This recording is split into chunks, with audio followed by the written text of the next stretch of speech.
Elvira, İlham Əziz. Yerlə günəşin göz-gözə dayanan vaxtlarında, avqustda bir axşam, lapdan ildırımlar çaxdı Ufaya. Sel getdi. İldırım qorxusuyla taksidən düşüb 3-cü platformada dayanan Nijnovorodsk-Bakı qatarına tələsdim. Qatar vaxtında gəlmişdi. Bu qatara Sibir qatarı da deyirlər. Dodağı al-qırmızı, döşlərinin böyüklüyündən ağ köynəyinin düymələri hər an qırılıb uçacaq gömbul bələdçinin yanından birtəhər sivişib içəri girən kimi burnuma qadın qoxusu doldu.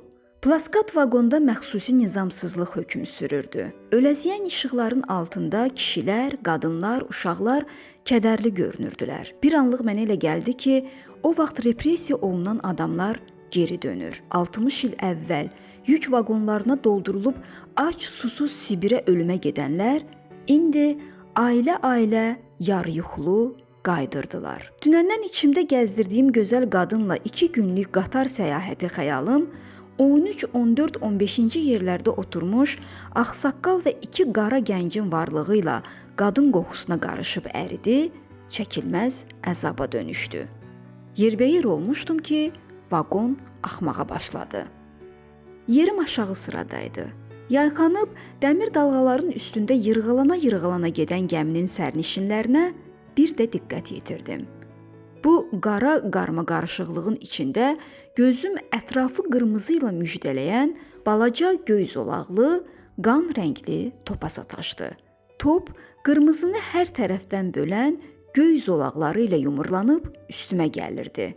Əyilib tutmaq istəyəndə düz yanımda qəhvəyi saçlı, mavi gözlü, millətini kəsdirə bilmədiyim uşaqla göz-gözə gəldim. Həmən arxadan səs gəldi. İslam. Bu səs vaqondakıları diksindirdi.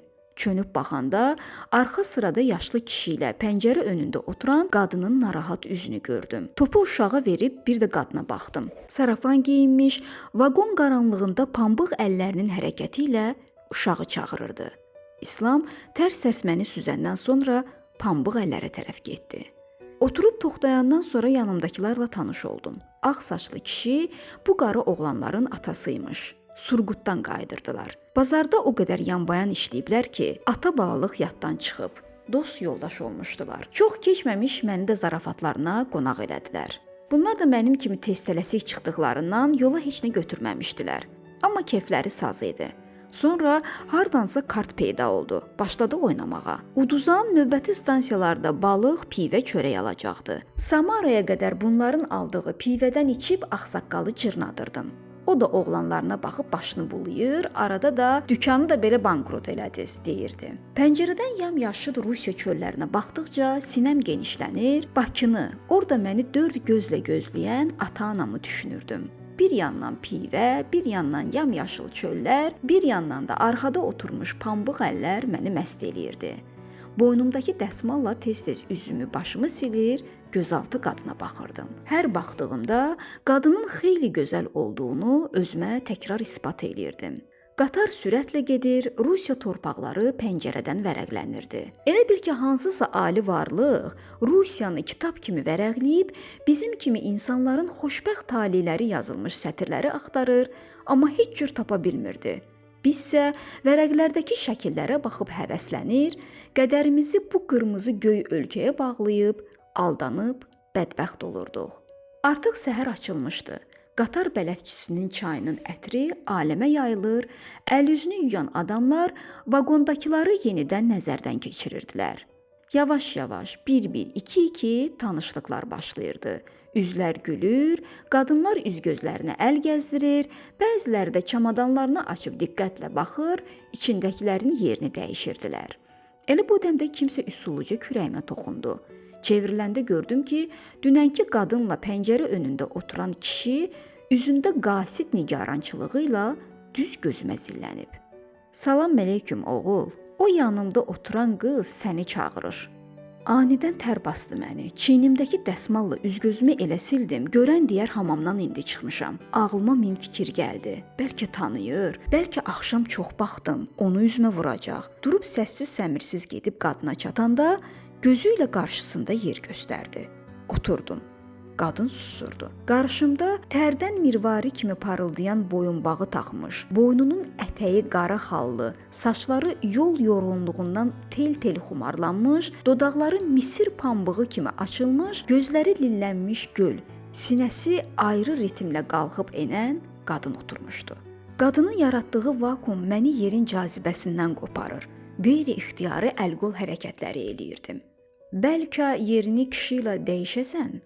Yarı Rus, yarı Azərbaycanca yükünün çox olduğunu, kişinin gücü çatmayacağını başa salandan sonra dərindən nəfəs aldım. Ürəyimdə bu kişini Allah mənə görə belə qocaldıb. Fikirləşə-fikirləşə çamadanımı götürürdüm ki, yol yoldaşım olan ağsaqqal əməlli göz vurdu. İçində heyfslənə-heyfslənə irişdi. Amma qatar gedirdi. Mən də bu vaqonun ən gözəl qadını ilə üzbəüz oturub, xoşbəxtliyimin və bəxtimin açılmasının verdiyi rahatlıqla gülümsəyirdim ki, sifətimə dəyən rezin topun zərbəsi ilə gözüm hər yeri qırmızı göy gördü. Gözümün qabağında xırda-xırda toplar keçdi.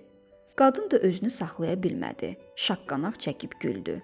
Qırmızılar gözümdən töküldükcə qarşımda gecə görüb hadisələrin feyzindən unutduğum uşaq əvvəl göyə, sonra da öz rənginə bürünüb peyda oldu. İsnişməyimiz çox çəkmədi. Nə də olmasa xeyli təcrübəm vardı. Rusiyada qadınlarla incə zarafat eləyə bilsən əlindən qurtara bilməz. Elə də oldu. Vaxt asta-asta qatarla həmahəng axdıqca Elvira da mənə yaslanırdı. İlk toxunuşlar ilk qar kimi lətif olur. Əlinə dəyəndə ani sürətlə əlimi tutub sıxırdı. Hər sıxanda içimdə hər şey yerindən oynayırdı. O gecəki kimi bəlkə də öləndə susadım. Dodağım hər yerdən çatlamışdı. Elviranın bir gözü mənə ehtirasla baxır, bir gözü İslamı göstərib üzr istəyirdi. Gecə yarını adlayırdı, vaqon sakitləşirdi. Elvira məndə yaratdığı halbahallığın sərxoşluğunda daha da gözəlləşir, üzərimdə çaldığı qəlbə məmnunluğundan min ilin rahatlığı ilə gülümsəyirdi.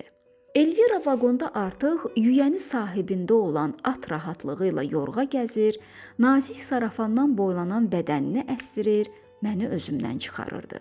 Baxışlarım qeyri-ixtiyari bədənində axıb tökülürdü.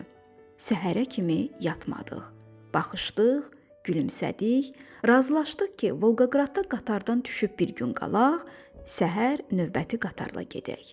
Qatardan düşəndə günəş qoca Stalinqrada təzəcə doğurdu. Dəmir yol vağzalında yuxulu adamlar ora-bura qaçır, mürgü vuranlar səs gücləndiricidən gələn qadının məlahətli səsinə bir gözünü açıb yummaqla cavab verirdilər.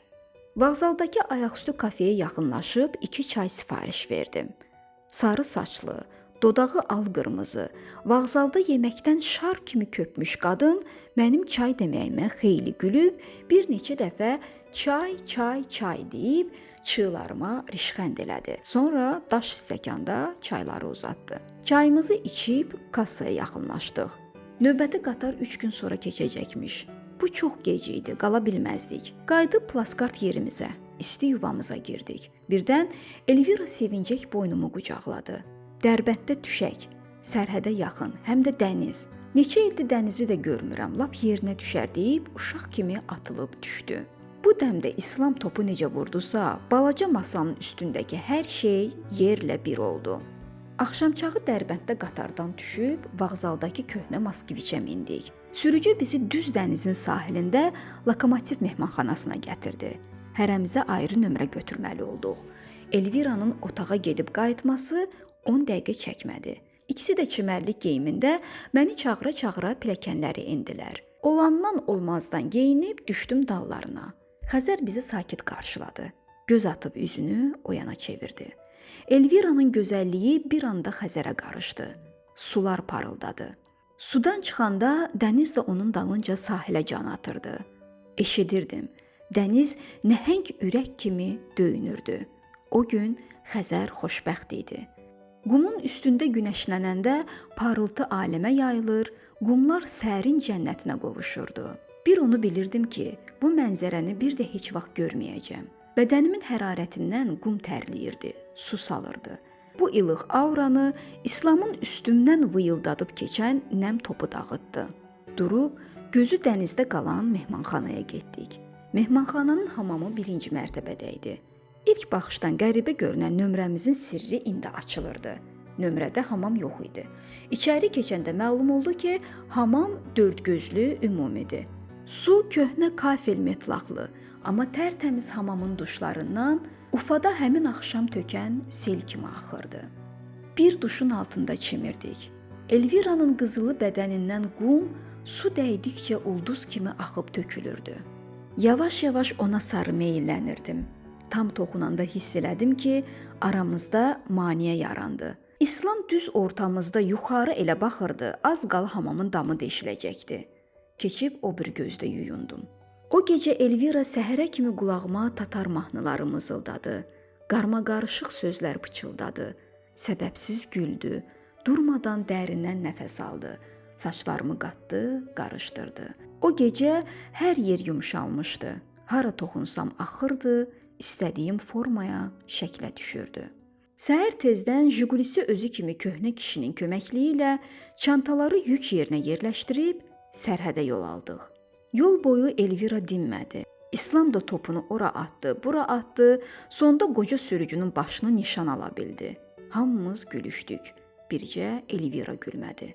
Uzaqlara baxdı. Sərhəd zastavasının yanında maşından enər-enməz Elviranın üzü döndü. Məni itələyib ağır çantalarını götürdü. Heç nə anlamadım. Yaxınlaşmaq istəyəndə acıqlı səslə məndən uzaq durmamı istədi. Donub qalmışdım.